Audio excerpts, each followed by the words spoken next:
But the movie is, oh man, I sound so bad.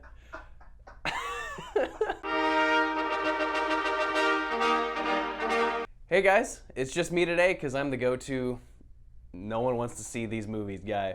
So I saw Abominable, which is the only movie coming out in Arkansas this week, aside from a ZZ Top documentary. Pardon if I start to cough because I feel worse than Joaquin Phoenix looks in The Joker. Abominable is a Dreamworks, it's not Disney, it's a Dreamworks animated movie.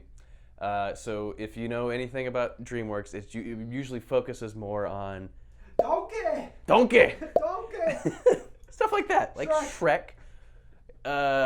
Except Shrek is pretty original, whereas this is kind of cliched. Anyways, its emphasis is on the comedy rather than making you sob like a baby, as opposed to Disney movies. Parents, you're safe. Like, you can see this movie and you won't have to cry, which is awesome. But it follows a teenage girl in China, and she is friends with her two cousins, and her father just died, so she's trying to work out her emotions during that. I promise you, it is a comedy though. But she's trying to work out her emotions, and all of a sudden, a Yeti shows up on her roof. So she befriends the Yeti and figures out that it wants to go to Mount Everest. That's where its home is, which is where she wanted to go with her dad. And so it's this journey of her taking this animal back to its kingdom, essentially. He has like magic powers, and he can control nature with its singing. And anytime that happens, oh man, it's so cool. I don't know if it's 3D anywhere, but it's probably worth it, just because like there's so many things flying at you and what have you. Oh man. But the movie is, oh man, I sound so bad.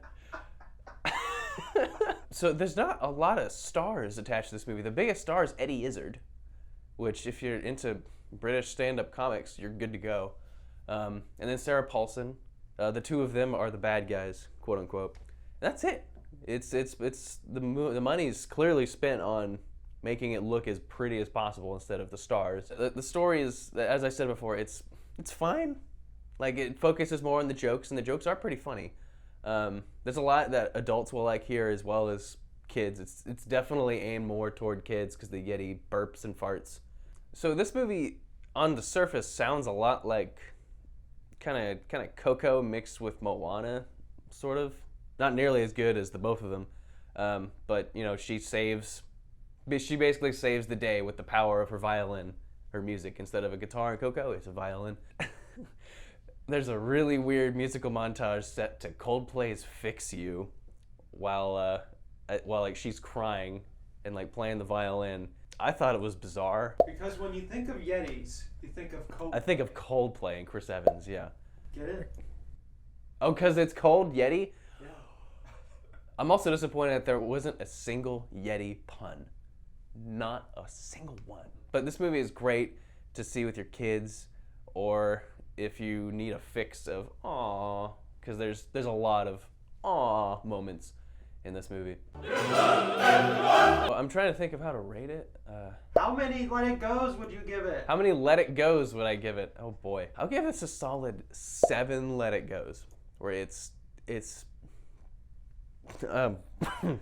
fun to watch, it's pretty to watch, but it's not groundbreaking in any way.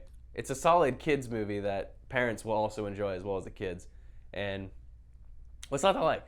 And if you like, you know, cute kids movies, go see it and enjoy it before The Joker comes out. Un esercito di prodi